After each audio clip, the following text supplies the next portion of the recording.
साल का एक ऐसा शुभ दिन जिस दिन किया गया हर शुभ कार्य कभी समाप्त नहीं होता है, जिसे सर्वसिद्ध मुहूर्त कहा जाता है। मैंने आपसे अपने कई वीडियो में सिद्ध रात्रि के बारे में बात की है, लेकिन यह है सर्वसिद्ध दिन, जो है अक्षय तृतीया का दिन। जय माता दी मित्रों, मैं हूं अंबिका दुबे और आप देख रहे हैं नमो नमः, जहां पर हम अपने सनातन धर्म के पर्वों, व्रतों, त्योहारों और पूजा विधियों की सही शुद्ध सरल जानकारी आप तक पहुंचाते हैं। तो आज के वीडियो में हम बात करने वाले हैं अक्षय तृतीया की। अक्षय तृतीया क्यों मनाते हैं, कैसे मनाते हैं, पूजा विधि क्या है, पूजा में क्या सामान लगता है, और सबसे जरूरी कि अक्षय पात्र हम कैसे बनाएं। अक्षय पात्र वही जो भगवान कृष्ण ने द्रौपदी को दिया था। तो जानेंगे इस पूरे वीडियो में।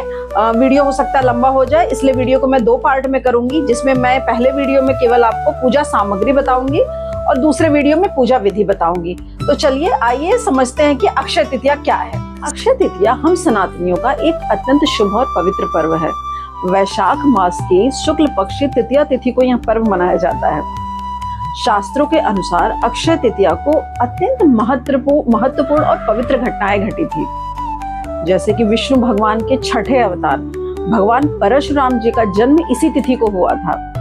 मान्यता है कि सतयुग और त्रेता युग का प्रारंभ इसी दिन हुआ था, अक्षय तृतीया के दिन ही हुआ था, इसीलिए इसे युगारंभ का भी प्रतीक मानते हैं। और गंगा माँ धरती पर अवतरित हुई थी अक्षय तृतीया के दिन। और शास्त्रों में ऐसा कहा गया है कि महर्षि वेदव्यास जी के कहने पर भगवान गणेश जी ने महाकाव्य महाभारत की रचना का प्रारंभ, लेखन का प्रारंभ आज के दिन से ही शुरू किया था। आज के दिन मतलब अक्षय तृतीया के दिन से ही। और एक अद्भुत कथा जो शास्त्रों में मिलती है, बहुत अच्छी सी कहानी है कि आज अक्षय तृतीया के दिन भगवान श्री कृष्ण वनवास के दौरान, जब पांडवों का अज्ञातवास का वनवास चल रहा था, तो उस दिन अक्षय तृतीया के दिन वो द्रौपदी से मिलने गए थे। पांडव और द्रौपदी से मिलने गए थे, और जब वो पहुंचे उनसे मिलने उनकी कुटिया में, तो सब भोजन कर चुके थे और उनके यहाँ खाने को कुछ बचा नहीं था। तो भगवान जब कृष्ण जी पहुंचते हैं तो द्रौपदी जी उनको खाने के लिए, अब देखती है कुछ रसोई में तो था नहीं, एक मिट्टी का पात्र था जिसमें उन्होंने भोजन बनाया था। तो उस पात्र में केवल एक चावल का दाना बचा हुआ था। तो वो बहुत शर्मिंदा हुई और बहुत ही निराश होकर श्री कृष्ण के पास आई और उन्होंने कहा कि केवल मेरे पास ये एक चावल का दाना बचा हुआ है। तो श्री कृष्ण ने वो चावल का दाना उस पात्र से उठाया और उसको उठाकर खा लिया। और जैसे उन्होंने उस दाने को खाया, पूरे संसार के जितने भी जीव थे सबके पेट भर गए, सबकी आत्मा तृप्त हो गई। तो श्री कृष्ण ने द्रौपदी को आशीर्वाद दिया कि ये पात्र अक्षय पात्र बन जाएगा, मतलब इसमें से तुम चाहे जितना अनाज पैसा जो भी निकालो, कभी खत्म नहीं होगा।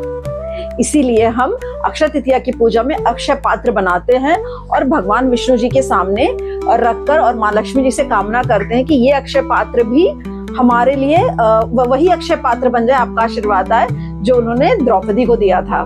आज के दिन और भी बहुत सारी घटनाएं घटी थी, लेकिन वो मैं आपको अपने अगले वीडियो में बताती हूँ, नहीं तो वीडियो थोड़ा सा लंबा हो जाएगा। तो अक्षय का मतलब होता है क्षय, मतलब जिसका क्षय ना हो, अक्षय जो कभी खत्म ना हो।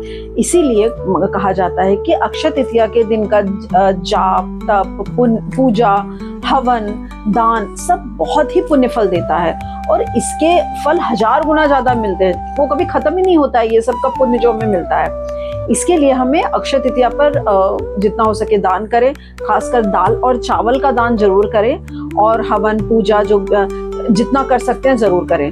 और इस दिन सोना खरीदना, अक्षय तृतीया के दिन सोना खरीदना, गृह प्रवेश करना, भूमि पूजन करना, विवाह, इन सब के लिए बहुत ही शुभ दिन होता है और ये हमें बहुत शुभ फल भी देते हैं। अक्षय तृतीया के दिन विष्णु भगवान और माँ लक्ष्मी की पूजा की जाती है।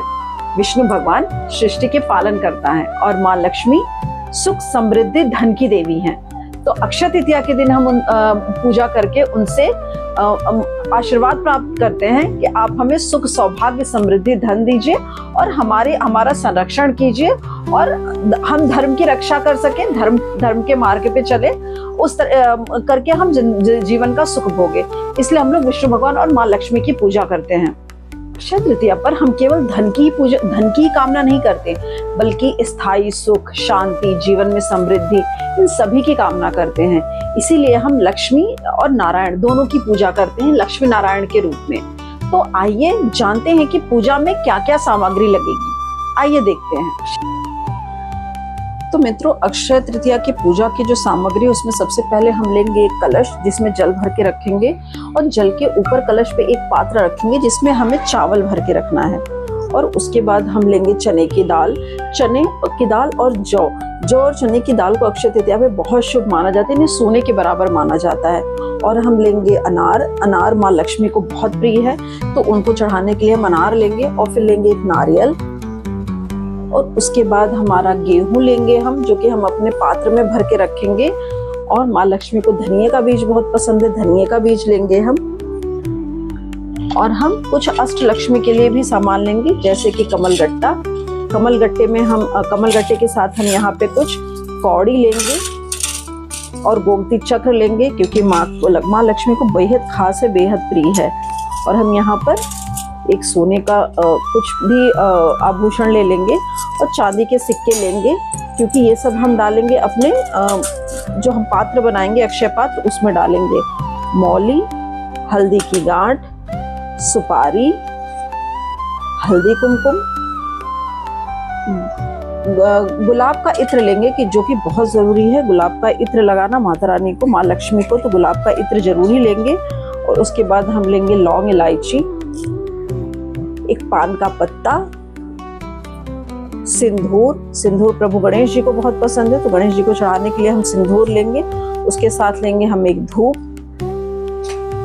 के बाद हम रखेंगे मुनक्का, क्योंकि विष्णु भगवान का बहुत बेहद है खास प्रिय है मुनक्का।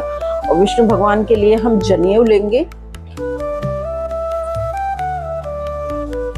और माँ लक्ष्मी को श्रृंगार के लिए हम श्रृंगार का सामान तैयार करेंगे। मैंने पैकेट लिया है, आप अलग अलग श्रृंगार भी ले सकते हैं। और फिर हम अक्षय पात्र बनाने के लिए अक्षय पात्र लेंगे। देखिए, मैंने एक छोटा सा अक्षय पात्र बनाया हुआ है जिसको सजाया हुआ है। आप भी ऐसे बेहद ही प्यार से एक छोटा सा अक्षय पात्र बना सकते हैं, जिसमें कि हम पूजा विधि में जानेंगे कि इसको कैसे भरेंगे और इसमें क्या क्या हम डालेंगे। तो हमने अक्षय पात्र ले लिया। और सबसे जरूरी है खरबूजा, जो कि हम कलश पे रखेंगे। तो खरबूजे के लिए ध्यान रखिएगा कि खरबूजा अच्छा हो, ताजा हो, क्योंकि खरबूजे का प्रतीक है खरबूजा धन धान्य का, क्योंकि वो भरा भी रहता है, उसमें बीज भी रहता है। और भोग के लिए फिर हम केला लेंगे। फिर हम चावल लेंगे, चावल जो कि बहुत जरूरी है। चावल हम अक्षय पात्र में भरेंगे, तो हम चावल लेंगे। चावल में खास ध्यान रखिएगा कि चावल के दाने टूटे ना हो। और हम जल लेंगे, फिर जल पूजा के लिए। और घी का दीपक लेंगे, घी का दिया हम जलाएंगे। और सबसे जरूरी हम लेंगे तुलसी पत्र। भगवान विष्णु की पूजा तुलसी पत्र के बिना अधूरी है। और हम कुछ पैसे लेंगे, पैसे चढ़ाने के लिए हम यहाँ पर लेंगे। और आरती के लिए हम कपूर लेंगे। और हम हवन भी करेंगे। तो हम हवन की थोड़ी सी, मैंने अपने पिछले एक वीडियो में हवन के बारे में बताया कैसे घर में हवन बनाएं। तो मैंने ये हवन सामग्री ली है घर का बना हुआ।